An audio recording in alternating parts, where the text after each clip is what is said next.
जय जगदीश हरे। भगवान श्री कृष्ण कहते हैं, हे धनंजय, हे कौन्तेय, हे पार्थ, मेरे प्रिय शिष्य सखा, यत यत विभूतिमत्सत्वं श्रीमत् ऊर्जितमेव वा तत् तत् देवावगच्छ मम तेजो वंश संभवम्। अध्याय 10 का 41वां श्लोक है कि हे अर्जुन, जो भी तू विभूति युक्त जो देख रहा है, ये सब ऊर्जितम एवं, जो ऊर्जावान जो देख रहा है, शक्तिमान देख रहा है, गौरवशाली देख रहा है, ये सब मेरे तेज का ही अंश है। ऊर्जितम एवं, बात यहां पर आई ऊर्जा की बात आई है। तो बात यह है कि Shrimad Bhagavad Gita leads us from inertia to energy, जड़त्व से ऊर्जा की ओर ले जाती है, क्योंकि गीता भगवान का गीत तो है ही, this is divine celestial song तो है ही। सॉन्ग के साथ गीता का मतलब एक ये भी है कि गीता माने गतिशीलता, जड़त्व नहीं है, इनर्शिया नहीं है। तो गीता की जो शरण में जाता है उसको ऊर्जा मिलती है। ऊर्जा कैसी मिलती है? अनेक प्रकार की ऊर्जा होती है, हम पढ़ते भी हैं। मैकेनिकल एनर्जी, इलेक्ट्रिकल एनर्जी, आपके chemical energy, electromagnetic energy, thermal energy, nuclear energy. और अगर देखें, बात हल्की लगेगी लेकिन है बहुत गंभीर। हमारे बंगाल में, प्रिय बंगाल में जितने भी हुए नहीं, कौन कौन, बनर्जी, चटर्जी, मुखर्जी, वैसे तो इनका नाम होता है बंदोपाध्याय, चट्टोपाध्याय, मुखोपाध्याय, ये तो अंग्रेजों ने नाम रख दिए, चटर्जी, बनर्जी, मुखर्जी, भट्टाचार्य जी, तो जो जी लगा दिया। इनमें भी एनर्जी कम नहीं। अगर एक ही उदाहरण देखें, बनर्जी के नाम पर देखें, सुरेंद्रनाथ बनर्जी, इंडियन नेशनल कांग्रेस के और फ्रीडम फाइटर, ठीक है साहब। दूसरे अगर नाम देखें तो मुखर्जी, डॉक्टर श्यामा प्रसाद मुखर्जी जी का उदाहरण, जिनका के बलिदान दिवस 23 जून को मनाया जाता है। 23 जून को ये श्रीनगर में इनको जो है संदिग्ध परिस्थितियों में इनका जो है देहांत हुआ। हम लोग उसको बलिदान दिवस कहते हैं। वहाँ की जेल में हुआ। तो डॉक्टर श्यामा प्रसाद मुखर्जी साहब, आशुतोष मुखर्जी साहब के सुपुत्र, कलकत्ता विश्वविद्यालय के सर्वे सर्वा उसको प्रोन्नत करने वाले डॉक्टर श्यामा प्रसाद मुखर्जी, जिनका ये वाक्य बड़ा प्रसिद्ध है, शायद नेहरू जी से ही कहा था कि you divided India and I have divided Pakistan. तो डॉक्टर श्यामा प्रसाद मुखर्जी।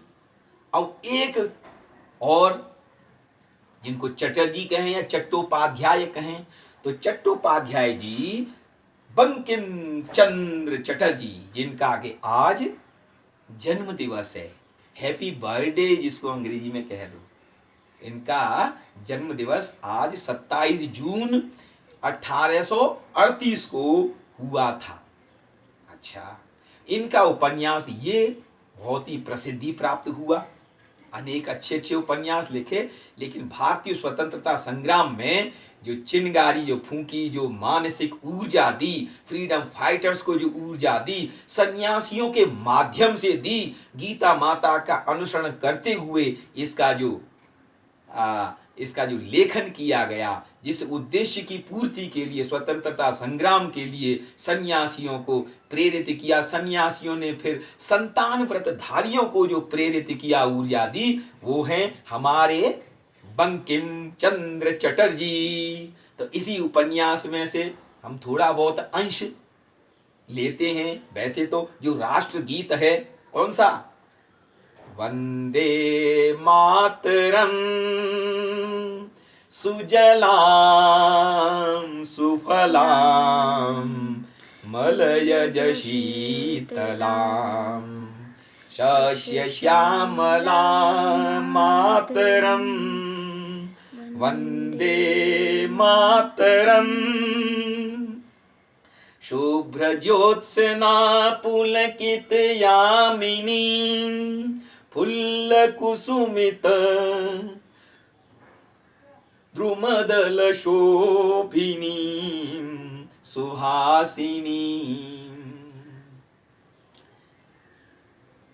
सुमधुरभाषिणीं सुखदां वरदां मातरं वन्दे मातरम। तो जो भारत माता की जो कंसेप्ट आई, भारत माता की जो अवधारणा आई, वो इसी वंदे मातरम से आई, क्योंकि ये भारत माता को एक माता के रूप में, एक गॉडेस के रूप में, एक देवी के रूप में चित्रित किया गया। तो प्रत्येक क्रांतिकारी, प्रत्येक भारतवासी, प्रत्येक फ्रीडम फाइटर के मुखारविंद पर यही रहता था कि वंदे मातरम। और वंदे मातरम के जो अंतिम जो शब्द हैं इसी उपन्यास के, वो भी बहुत ही सुंदर हैं, जिनका पठन करना अच्छा लगेगा। कि सत्यानंद ने कहा, न हो यही इस मातृ प्रतिमा के सामने प्राण त्याग करूंगा। तो महापुरुष जी कहते हैं, अज्ञानी रहकर चलो ज्ञान लाभ करोगे। हिमालय शिखर पर मातृ मंदिर है। अभी नेपाल में इसमें बैठे हुए हैं, सामने ही हिमालय के दर्शन होते हैं। हिमालय शिखर पर मातृ मंदिर है, वहीं से मातृभूमि दिखाऊंगा। इतना कहकर महापुरुष ने सत्यानंद का हाथ थाम लिया। क्या अपूर्व शोभा हुई। उस गहन विष्णु मंदिर में विशाल चतुर्भुज मूर्ति के सामने मंद प्रकाश में वे दोनों महाप्रतिभाशाली पुरुष शोभायमान हुए। वे एक दूसरे का हाथ पकड़े हुए थे। किसने किसका हाथ पकड़ा? मानो ज्ञान ने आकर के भक्ति का, धर्म ने आकर के कर्म का हाथ पकड़ा, मानो विसर्जन ने आकर के प्रतिष्ठा का हाथ थामा, कल्याणी ने आकर शांति की बाह पकड़ी। और यही सत्यानंद शांति हैं और यही महापुरुष कल्याणी। सत्यानंद प्रतिष्ठा हैं तो महापुरुष विसर्जन। विसर्जन आकर प्रतिष्ठा को ले गया। इस प्रकार से उपन्यास के जो अंतिम शब्द हैं बहुत ही सुंदर। तो प्रतिष्ठा क्या? भगवान श्री कृष्ण ने अध्याय 14 में कहा है श्रीमद् भगवद गीता कि ब्रह्मणो हि प्रतिष्ठाहम् अमृतस्याव्ययस्य च शाश्वतस्य च धर्मस्य सुखस्य एकांतिकस्य च। तो मैं आनंद भी मैं ही हूँ, ब्रह्म की प्रतिष्ठा भी मैं ही हूँ, और अमृत भी देने वाला मैं ही हूँ, और आनंद देने वाला भी मैं ही हूँ। मैं ही आनंद का मठ हूँ। तो प्रश्न ये है कि ऊर्जा कितने प्रकार की है। इसीलिए कभी भी जब एनर्जी का नाम हो तो श्रद्धा पूर्वक प्रत्येक हमारे बनर्जी साहब, चटर्जी साहब, मुखर्जी साहब, भट्टाचार्य साहब को नमस्कार करना। क्योंकि रामायण भी कहती है कि सिया राम मय सब जग जानी, करहु प्रणाम योर युग पाणी। सब जगह सिया राम के दर्शन हो रहे हैं, सभी जगह श्यामा श्याम के दर्शन हो रहे हैं, सभी जगह ऊर्जा जो इस प्रकार की दी जाती है वो भी किसी प्रकार की न्यूक्लियर ऊर्जा से कम नहीं है। और गीता माता ऊर्जा ही दे रही है। It is converting inertia to ऊर्जा, कन्वर्टिंग फ्रॉम इनर्शिया टू ऊर्जा, एनर्जी। बोलिए श्री वृंदावन बिहारी लाल की जय। और उन महापुरुषों को नमन, Banerjee, Chatterjee, Mukherjee and every type of energy. बोलिए श्री वृंदावन बिहारी लाल की जय। जय हो। वंदे मातरम। वंदे मातरम।